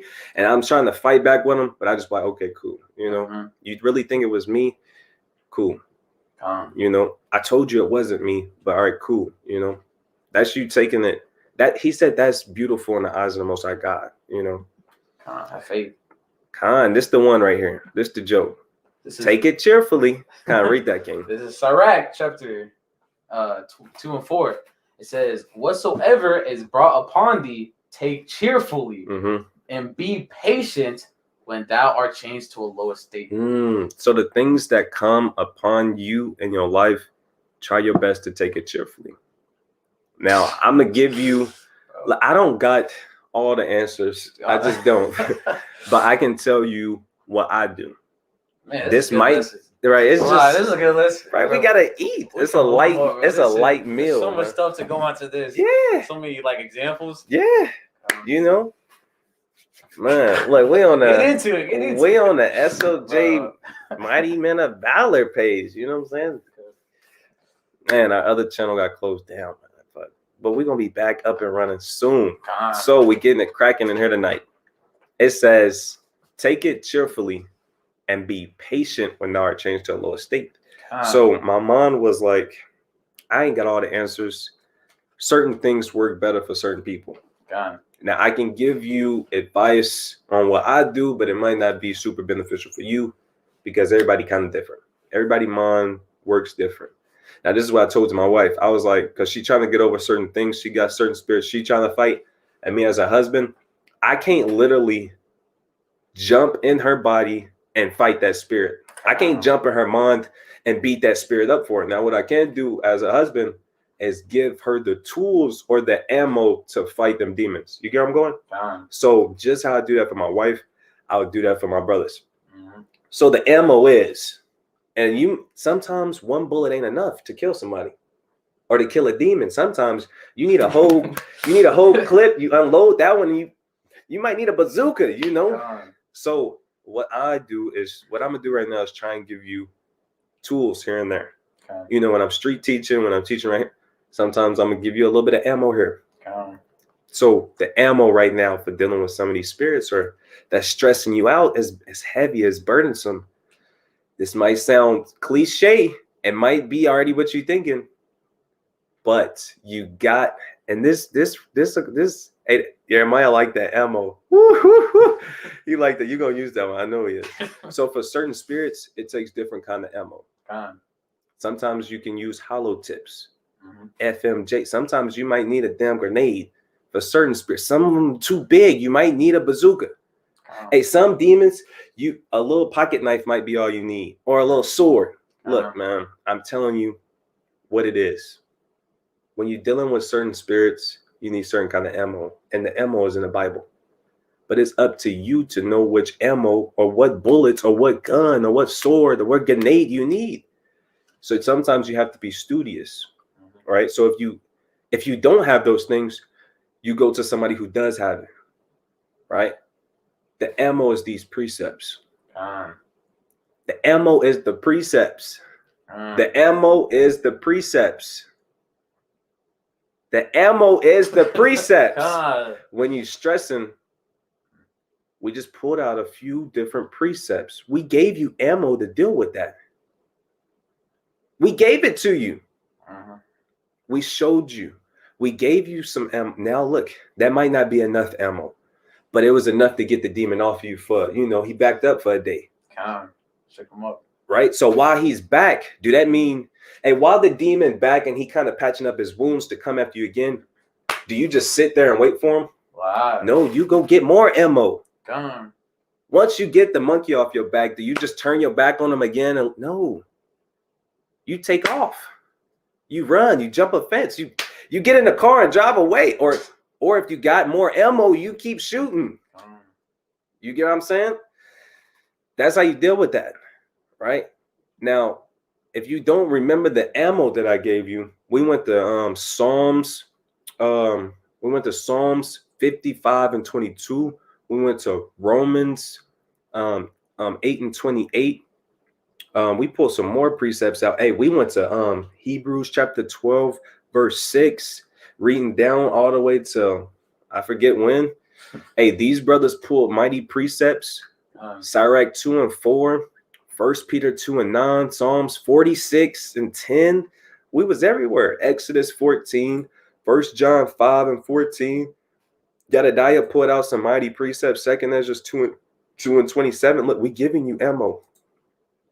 We can't go. We're not going to always be with you. We're not going to be able to go shoot the demon.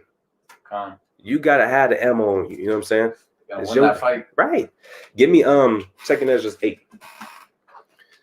Okay, so let me see what Dahlam dropped. He dropped Psalms 126 and 1. When the Lord turned again the captivity of Zion, we were like them that dream. I don't get it. So like you. I might need to meditate on that one for a second. When the Lord turned again the captivity of Zion, we were like them that dream.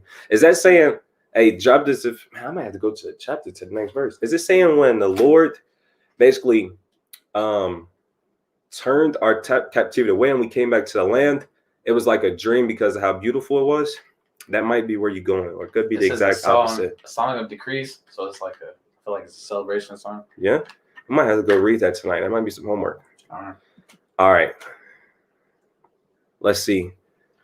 Captain Jeremiah said, "Let the high praises of God be in their mouth and a two-edged sword in the hand." By Shema Mashiach Yahushua.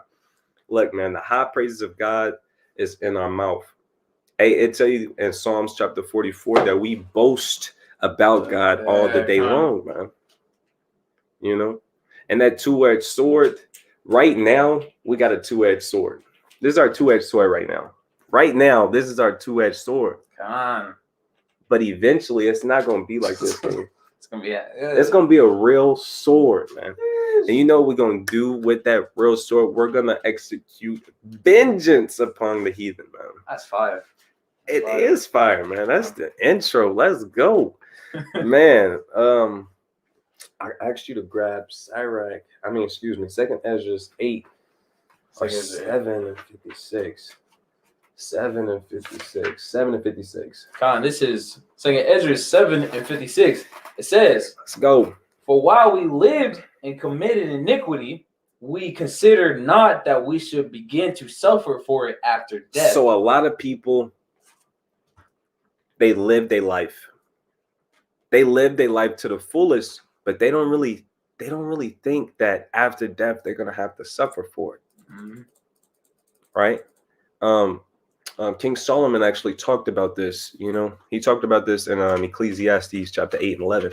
He said, because sentence against an I evil was work just about to get is not executed speedily, therefore the heart a of the sons of man man is is fully fully setting them to do evil. kind. Look, Soldier been studying.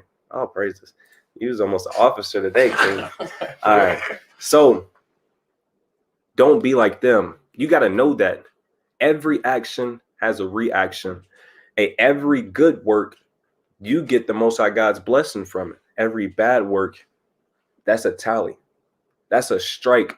That's sentence, That's a strike, Well, how can I, how in today's world, like baseball, 3 strikes you out. Mhm. Or if you get in trouble 3 times, you usually got to go to jail for a long, extended period of time. So with the Most High God, if you got too many strikes, man, you out of there. You're not going to get the kingdom, So you want to make sure that you got your eye on the prize and you're not just living your life, however you want to, because you're going to have to pay for it. That's like you having a credit card with a big balance on it, and you got so much credits on there and you just swiping it all in the mall, but you're not really being prudent or using your wisdom that the Most High God gave you, knowing that you're going to have to, you can get all them things now, but you have to pay for it later. Mm. Your life is a credit card. Your life a credit card. Make sure you're using it wisely or you're going to have to pay for it in the end. Mm. All right, so let's keep going on that. God, this is 2 Ezra 7 and 56. Mhm. It says, for while we lived and committed iniquity, we considered not that we should begin to suffer for it after death. Verse 57. Then answered he me and said, this is the condition of the battle. What? This is the condition of the battle. Now let's sit back. Woo. He said, this is the condition of the battle. So first thing we got to take note is that we in an actual war. We in a battle. God. The condition of war and battles, anything goes. Mm-hmm. You fighting your enemy? Are you going to be like, oh, you dropped your sword, pick it up and we can have a fair fight? No. You dropped your sword, I'm finna kill you, bro. God. This is the condition of the battle. Everything goes. Hey, this is another condition of the battle. It's me and Soldier Zion, and we see one Jebusite in the field. Do we go catch a one-on-one or do we jump him? We go jump him. God. Now that's the condition of the battle. God. Hey, look, let's say it's nighttime. Our enemies, they're across the river. Do we have to wait for daylight or daybreak for the sun to come up to go make war? No. We can do a guerrilla tactic and we can go around and cross the river down here and go sneak attack them. That's the condition of the battle. Mm-hmm. Hey, our enemies is trying to cross the river. Do we have to wait for them to cross the river to make? No, we can stay afar and shoot arrows. That's the condition of the battle. Now you have to be spiritual minded to understand that everything I just said, it wasn't carnal. Those was all spiritual things. Hey, 2 demons trying to attack me. Do I have to fight? Hey, it's I got me and my soldier right here. It's 1 demon right there. Do we have to fight him one-on-one? I could be like, hey, Zion, I see this demon like trying to sneak up on me, and it's kind of he getting to me today. It's kind of tough. How do you deal with it? Now it's 2 versus 1. I don't have to fight him alone. Or look, I see that a demon is attacking my wife. It ain't I don't have to just sit back and let her figure it out. I can be like, hey, babe, what's wrong? Mm-hmm. Do you want to talk about it? Oh, it's the same one? Okay, well, you already know what to do. You want to handle it, or do you need my help today? Because we had already been through this. We already know what's going on. You know what demon is attacking you. I know what demon is attacking you. We didn't cut him down so many times. Now it's time to really, really just cut his head off. Con. You need my help or you got it. This is the condition of the battle. You know, we see a demon pulling up on one of the brothers. The whole camp would be like, hey, we see you kind of been down all week. We seen at camp you wasn't really in the spirit. What's going on? You good? That's the condition of the battle. You know? And we go all attack him. We all go cut him off. Hey, I'm saluting Soldier Quadash right now because, hey, certain spirits be attacking him. And the whole camp came and helped him out. And you know what he did? He didn't say, no, I don't need y'all help. He didn't fold up and say, let me do it by myself. He said, dang, man, you right, man. You know, I got to buckle down. You know, it's time, you know. That's the condition of the battle, man. Let's go. Let's keep reading because it gets hot. Con. This is verse 57. It says, then answered he me and said, this is a condition of the battle which man that is born upon the earth shall fight. That if he be overcome, he shall suffer as thou hast said. Hey, look, man, if you lose the battle, you're going to suffer for it. You're going to go through it. There's going to be a lot of, what does it say? Gnashing of the teeth. And you're going to be stuck, man. The ultimate battle, though. You know? It's going to be a lot of that. You got to fight. Hey, he tell you, everyone that's born on the earth has to fight this battle. Hey, King David said, and sin did my mother give birth to me. That's the condition of the battle. Mm-hmm. We didn't ask to come into the world and have to fight our own selves, our minds, philosophies and lies and sin and witchcraft and sort. We didn't ask for that. We didn't ask for that, but that's the condition of the battle, King. What you gonna do? Sit there? No, you gonna fight. Forced to fight. Forced to fight. Hey, what everybody say? Survival of what? The fittest. Of the fittest. And you gotta examine yourself and make sure you fit to win this battle. Now, right now, we giving you the right tools and ammo to fight that battle. Let's go.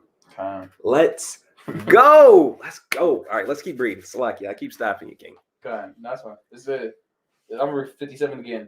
This is 2nd Ezra chapter 7, verse 57. It says, then answered he me and said, this is the condition of the battle, which man that is born upon the earth shall fight, that if he be overcome, he shall suffer as thou hast said.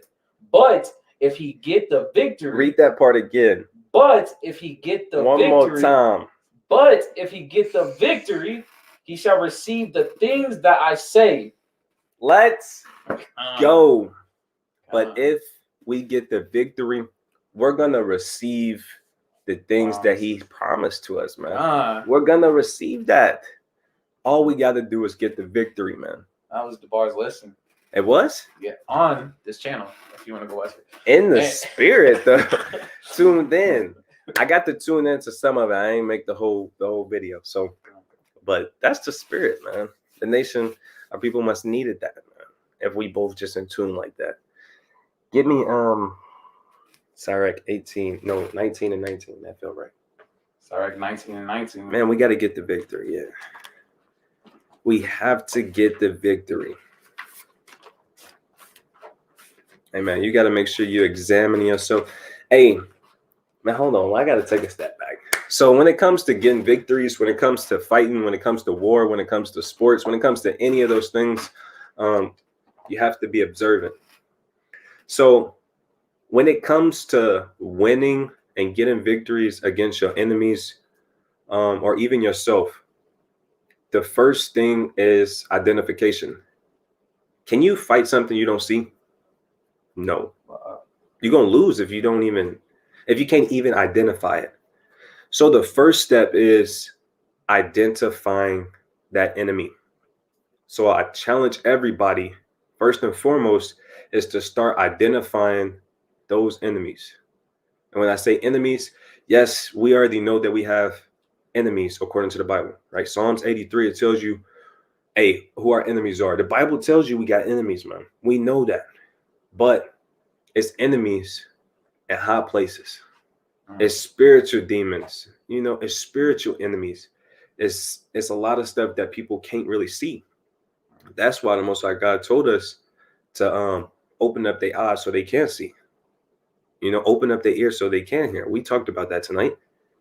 Identify those enemies.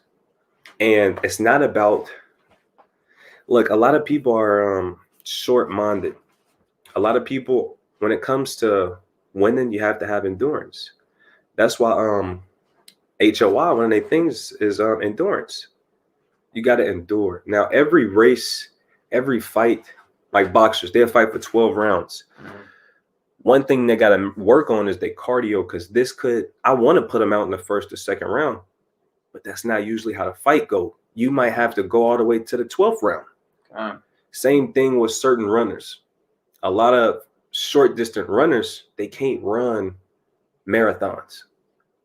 Now Paul told you in the book of 1 Corinthians chapter 9 that we running a marathon. We running a race, So make sure that when you run in this race, you're not so short-minded. Know that it's a long race. That's why in the book of Matthew chapter 24 and verse 13, he says to do what? Endure until the end. Because he's preparing you, letting you know that this is not a short, quick sprint. This is a long marathon. Now, when it comes to getting victories and fighting certain spirits off, look, I'm going to tell you right now, what they say in the world, you can lead a horse to water, but you can't make them drink. So right now, we're giving you the tools. It's up to you to put them in your tool bag. We're giving you the ammo. It's up to you to sort out the different kind of ammos and put them in the right gun, So when it comes to getting victories, make sure it's not all about just throwing one big punch and putting the demon to sleep. Sometimes you got to chip away at them. Sometimes you got to chip away at them. Sometimes you got to be quick. You got to be in and out, like a fighter. He throw the jab, he throw the straight, and then he's circling. He back, Hey, sometimes in war is what lasts for a long time. It's not just one day. These things will last for years. Sometimes you got to starve your enemy out. That takes time. So what I'm trying to say is, when it comes to getting these victories from these demons, work on getting them small victories. Get the victory for the day. Worry about tomorrow. You ain't got to kill the demon all at once. If you can, great. But don't be discomfited if you can't kill him all at once. Chop him down. Cut his fingers off. Cut his ankles off. Bring him down to your level. Hit him in his knees. Kick him in the groin. Uppercut him when you get the chance. Break him down. Hey, what David do when he finally got the light? He went over there and cut his head off once he finally fell. And he starts sporting his head. So that's kind of what I'm trying to say, man. So, man, where you at? You was at Sirach 18. It's cool. Yeah, I have Sirach 18. I want them both. What else you got? And then chapter 7, 50. Okay, well, you can drop second Ezra 7. I think I'm cool on the Sirach 18 or 19. I wanted 19 and 19. Yeah, read 19 and 19 real quick. We're going to close it up. This is Sirach 19 and 19. The knowledge of the commandments of the Lord is the doctrine of life. And they that do these things that please him shall receive the fruit of the tree of immortality. Karen, so if you get the victory, you're going to receive that fruit of the tree of immortality. That's where my mind was when I asked you to put that precept. Can I read the next one? Karen. It says, verse 20, the fear of the Lord is all wisdom, and in all wisdom is the performance of the law, and the knowledge of his omnipotency. So I really love the scripture. I always see Captain Jeremiah using it. Hey, if you really a man of wisdom, knowledge, and understanding, you're gonna perform the law, statutes, and commandments because you know that it's a spirit behind the law. You know there's a spirit behind the law. You can see it. Now, our forefathers, we was keeping the law, statute, and commandments, we wasn't really in the spirit while we was keeping them. We was keeping them out of fear, out of like, if I don't do this, I'm gonna get stoned. No, you should keep the commandments because you actually love your brother. You should not sleep with your brother's wife because you actually love your brother, not because I ain't trying to get stoned. Now, it's good to have that fear because that keeps you in line too. It even says in Sirach chapter 2, but everything has a balance. You shouldn't just not do those things because you don't want to die. You should do them because, man, I wouldn't want that done to me, and I love you, King. You know, it's a good balance. But it is good to have fear. I am not taking away from that at all. Fear is beginning wisdom. That's how everybody comes in the truth. They were scared. Like, damn. Yeah. I gotta keep some commandments. We here. Right. Like you said, World War III, like it could pop off now. Nukes. That's, really dope, man. So get me let me see. It's Acts. No, it's 1 Corinthians. So I usually have Aharon grab it. But you can, 1 Corinthians, the last chapter. It's 15 and 58. 1 Corinthians 15 and 58. Man, we closing this thing up, man. I was trying to do a short lesson. Shalom. Oh, snap. Is that Mark? Amathia. Amathia. Abariath. Khan, he in the cut. Shalom, King. It's always a blessing to see that brother, man. Shalom. All right. This is 1 Corinthians 15 and 58. It says, therefore, my beloved brethren, be ye steadfast, unmovable, always abounding in the work of the Lord, for as much as ye know that your labor is not in vain in the Lord. Khan. So, always try your best to do the work of the Lord whenever you can. Doing the work of the Lord is more than just teaching. Doing the work of the Lord is learning too. Hey, doing the work of the Lord is showing brotherly love. Doing the work of the Lord is being charitable. Doing the work of the Lord is keeping the commandments. Doing the work of the Lord is more than just teaching. I can't say that enough. Sisters, it's a lot of work to be done. Make sure y'all being sincere in this truth and y'all not just doing it just cause and going through the motions. Make sure y'all unmovable in this truth. Make sure you assured of the things you learned, you know, whether it be from your father or your husband or other strong brothers in this truth, and be assured of the things you learned by the people you learned them from, right? Ephesians 4 and 14 says that. Actually, I'm gonna grab that real quick because I've been quoting that precept, and I also want to make sure that that's where it is. I sounded assured, all right? You believe me. Sounds right. All right, it feel good. I said Ephesians 4 and 14. See, that wasn't even it. Ephesians. How'd it go? 2 Timothy. I think that's what it is. 2 Timothy 3 and 14. So like, yeah. See, my spirit told me to go check that.